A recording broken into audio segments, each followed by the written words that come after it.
All India Radio presents Morning News.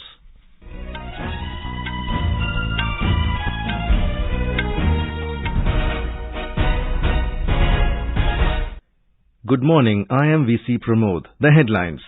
Campaigning reaches crescendo for first phase of assembly polls in Gujarat. Prime Minister Narendra Modi to address 4 election rallies today. Defence Minister Rajnath Singh to co-chair 4th India-France Annual Defence Dialogue today with his French counterpart Sébastien Lecornu in New Delhi. China witnesses massive protest against President Xi's zero-COVID policy. 53rd International Film Festival of India to conclude in Goa this evening. And in the FIFA Football World Cup 2022, Croatia knocks out Canada and the match between Spain and Germany ends in a draw. In Gujarat, the poll campaign for the first phase of the assembly election is in its final stage as just 2 days are left for the campaigning to end. Political parties are going all out to woo the voters. Senior BJP leader and Prime Minister Narendra Modi is scheduled to address 4 election rallies today in Palitana, Anjar, Jamnagar and Rajkot. Home Minister Amit Shah will also address election meetings at 4 places in favour of the party candidates. Apart from this, Gujarat Chief Minister Bhupendra Bhai Patel, Assam Chief Minister Himanta Biswa Sarma, Union Ministers Smriti Irani and Purushottam Rupala, as well as many senior BJP leaders including Manoj Tiwari, will hold public meetings and roadshows at various places. Congress President Mallikarjun Kharge will address a press conference in Ahmedabad today. He is also scheduled to address election rallies in Mehsana and Ahmedabad. Senior party leader and Chief Minister of Rajasthan Ashok Gehlot will also campaign for the party. Senior leaders of Aam Aadmi Party will also address public meetings for the party candidates. For the first time in the country, health booths and animal booths have been set up in Junagadh district of the state to increase the voting turnout. There was 63.15% voter turnout in the last assembly elections in the district, but this time the administration is trying to ensure more than 80% voting. Collector and District Election Officer of Junagadh, Rachit Raj, told our correspondent that one such booth has been set up in each of the 5 constituencies of the district. Health booth में लोग आएंगे, voting करेंगे और हम उनका health का proper checkup, treatment, trekking, जो भी उनका हेल्थ में नीडेड है, विल डू दैट. इसमें से क्या होगा फायदा हमें कि लोगों में एक तो हेल्थ के प्रति जागरूकता बढ़ेगी और दूसरा वोटिंग परसेंटेज पे भी हमारा टारगेट है. एनिमल बूथ ये भी देश में पहली बार है. बेसिकली जूनागढ़ एग्रीरियन इकोनॉमी है. लोग अपने घर में जानवरों को पालते हैं, तो लोग जब वोट देने आएंगे तो अपने जानवर को भी लेकर आए और हम उनके जानवर का प्रॉपर ख्याल रखेंगे. टेस्टिंग, ट्रैकिंग, ट्रीटमेंट, वैक्सीनेशन सब चीज करेंगे. Prime Minister Narendra Modi has said that India's upcoming G20 presidency is a big opportunity to focus on global good and welfare of the world. Addressing the nation in the 95th episode of Mann Ki Baat program on All India Radio yesterday, Mr. Modi said that the G20 has a partnership comprising 2/3 of the world's population, 3/4 of world trade and 85% of the world GDP. He exuded pride that India is going to preside over such a big and powerful group from the 1st of December, and it becomes even more special as India was awarded this responsibility during Amrit Kal. चाहे piece हो या unity, पर्यावरण को लेकर संवेदनशीलता की बात हो या फिर सस्टेनेबल डेवलपमेंट की, भारत के पास इनसे जुड़ी चुनौतियों का समाधान है. हमने one earth, one family, one future की जो थीम दी है, उससे वसुधैव कुटुंबकम के लिए हमारी प्रतिबद्धता जाहिर होती है. Mr. Modi stated that during India's G20 presidency, many programs related to G20 will be organized in different parts of the country in the coming days. He expressed confidence that people will showcase the diverse and distinctive colors of their culture to the world. The Prime Minister also urged schools, colleges and universities to create opportunities for discussions, debates and competitions related to G20. Mr. Modi stated that the whole country had witnessed history being made in the space sector on the 18th of this month when India sent the first rocket Vikram S, designed and prepared by its private sector, into space. He said its development cost is much less than the cost incurred by other countries involved in space missions. Vikram S के launch mission को जो प्रारंभ नाम दिया गया है वो बिल्कुल फिट बैठता है। ये भारत में प्राइवेट स्पेस सेक्टर के लिए एक नए युग के उदय का प्रतीक है। ये देश में आत्मविश्वास से भरे एक नए युग का आरंभ है। आप कल्पना कर सकते हैं कि जो बच्चे कभी हाथ से कागज का हवाई जहाज बनाकर उड़ाया करते थे, उन्हें अब भारत में ही हवाई जहाज बनाने का मौका मिल रहा है। रॉकेट बना रहे ये युवा मानो कह रहे हैं, sky is not the limit. Mr. Modi informed that India is sharing its success in the space sector with its neighboring countries as well. The Prime Minister lauded the youth for doing wonderful work in space, technology and innovation.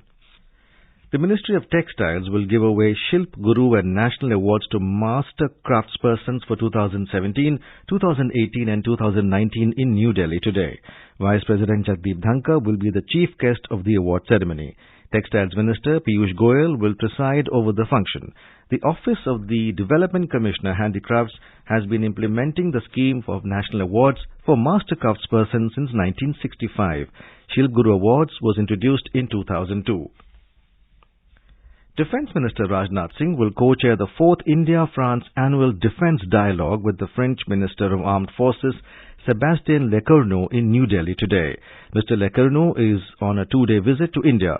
As part of the annual defence dialogue, both the ministers will hold wide-ranging talks, including operational defence ties, counter-terrorism, maritime security in the Indo-Pacific region, and industrial and technological partnerships in line with India's Atmanirbhar Bharat policy. Mr. Lecornu is also scheduled to meet External Affairs Minister Dr. S. Jaishankar and National Security Advisor Ajit Doval. A high-level delegation led by the French Minister of Armed Forces, Sébastien Lecornu, yesterday visited the indigenous aircraft carrier INS Vikrant. The delegation also interacted with the Flag Officer Commanding-in-Chief, Southern Naval Command, Vice Admiral M.A. Humphrey Holy on board the carrier. The discussions ranged from enhancing cooperation in areas of mutual interest to maritime challenges in the Indian Ocean region. The French minister acknowledged India's indigenous potential and self-reliance. This is All India Radio giving you the news. For quick news updates around the clock, follow us on Twitter at AIR News Alerts. Festival of India, IFFI, will come to an end in Goa today. The closing ceremony will be held at the Dr. Shyama Prasad Mukherjee Stadium near Panaji in the evening. A report. Union Information and Broadcasting Minister Anurag Singh Thakur, Minister of State for Information and Broadcasting Dr. L. Murugan, and Goa Chief Minister Pramod Sawant will be present on the occasion. A host of film personalities will also grace the occasion. They include Akshay Kumar, Asha Parekh, Ayushmann Khurrana, Manushi Chillar, Isha Gupta, Rana Daggubati, and Anand Rai. Telugu megastar Chiranjeevi will be given the Indian Film Personality of the Year 2022 award at the closing ceremony. Polish film Perfect Number, directed by Krzysztof Zanussi, is the closing film of this year's IFFI. A number of awards including the Best Film, Best Director, Best Actor, Male and Female, and Special Jury Award will be presented at the closing ceremony. Rahul Gaulikar, AIR News, Goa. In our bilingual live phone-in program, Public Speak Tonight, we will bring you a live discussion with Kiran Gopal Vaska, Director of National Health Authority, on Ayushman Bharat Digital Mission and Ayushman Bharat Health Account. Listeners can ask questions to the expert on Ayushman Bharat Health Account, ABHA card, registration procedures, benefits and other queries related to the Digital Health ID card. Listeners can ask the questions from 9:30 p.m. onwards on telephone number 011-2371-7106 and 011-2331-4444. You can also post your queries on our Twitter handle @AIR News Alerts by #AskAIR. This live program can be heard on FM Gold channel and additional frequencies. This program is also available on our website newsonair.nic.in and on our YouTube channel News on AIR Official. The bilateral training exercise Austro-Hind 22 between contingents of the Indian Army and the Australian Army will begin at Mahajan Field Firing Ranges in Rajasthan from today. The exercise will continue till the 11th of December. This is the first exercise in the series of Austro-Hind with participation of all arms and services contingent from both the armies. The Australian Army contingent comprised soldiers from the 13th Brigade of the 2nd Division. The Indian Army is represented by troops from the Dogra regiment. China is witnessing massive protests against President Xi's zero-COVID policy. Continuous lockdowns have been imposed in many big cities, including capital Beijing and financial hub Shanghai. Demonstrators gathered in the capital Beijing yesterday, and the protests continued in Shanghai for the second night, shouting anti-government slogans and calling for easing of the COVID restrictions. A report. Hundreds of demonstrators gathered in Chaoyang district in the heart of capital Beijing late night yesterday and took part in the protest holding blank paper to express their discontent and acknowledge the censorship. Among other slogans, they called for release of protesters in Shanghai who were arrested earlier. Protesters in Shanghai again clashed with police last night as protests have flared and spread to several cities and universities, which started in response to the anger after a deadly fire killed 10 people in Urumqi, Xinjiang, apparently due to strict lockdowns. This wave of civil disobedience is unprecedented in mainland China since President Xi Jinping assumed power a decade ago as frustrations mounts over his signature zero-COVID policy. Anshuman Mishra, AIR News, Beijing. In the FIFA Football World Cup 2022, Croatia knocked out Canada 4-1 at the Khalifa International Stadium at Doha in Qatar last night. The match between Spain and Germany ended in a 1-1 draw in a Group E match at Al Bayt Stadium in Al Khor. A report.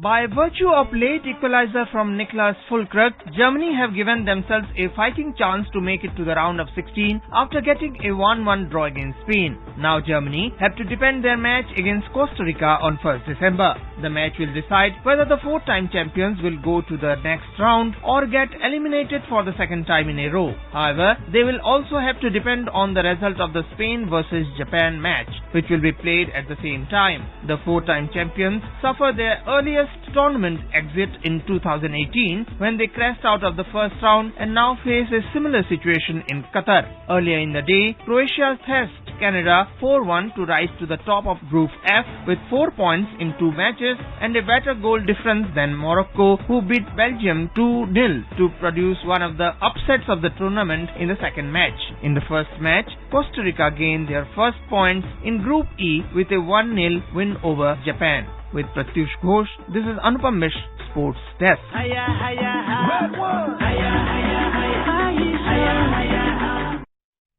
Today there will be 3 matches. Cameroon will take on Serbia in Group G match at the Al Janoub Stadium at 3:30 p.m. Indian time. South Korea will clash with Ghana in Group H match at Education City Stadium at 6:30 p.m. and Brazil will lock horns with Switzerland in Group G match at Stadium 974 in Ras Abu Abaud, Doha at 9:30 p.m. And now for an overview of today's newspaper, it's over to Tanvi. Thank you, Pramod.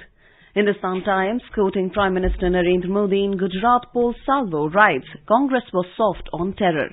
The Asian Age quotes the PM as saying G20 presidency opportunity to focus on global good. Egyptian President Sisi to be the chief guest at Republic Day celebrations, reports The Hindu. Budget may widen free health cover, speculates the Financial Express. The paper writes that last part of middle class likely to be included in PMJAY. Anti-lockdown protests widen in China with calls for Xi to step down, notes the Statesman. P.T. Usha set to be elected as Indian Olympic Association chief, reports the Indian Express. And finally, Messi mesmerizing. Late stunner tears anti-Mexican wave to shake off scare, writes the Hindustan Times. Argentina lived to fight another day, says the Times of India. And now, before we end the bulletin, the headlines once again. Campaigning reaches crescendo for first phase of assembly polls in Gujarat. Prime Minister Narendra Modi to address 4 election rallies today. Defence Minister Rajnath Singh to co-chair 4th India-France annual defence dialogue today with his French counterpart Sébastien Lecornu in New Delhi. China witnesses massive protest against President Xi's zero-COVID policy. 53rd International Film Festival of India to conclude in Goa this evening. And in the FIFA Football World Cup 2022, Croatia knocks out Canada and the match between Spain and Germany ends in a draw. And with that, we end the morning news. Have a nice day.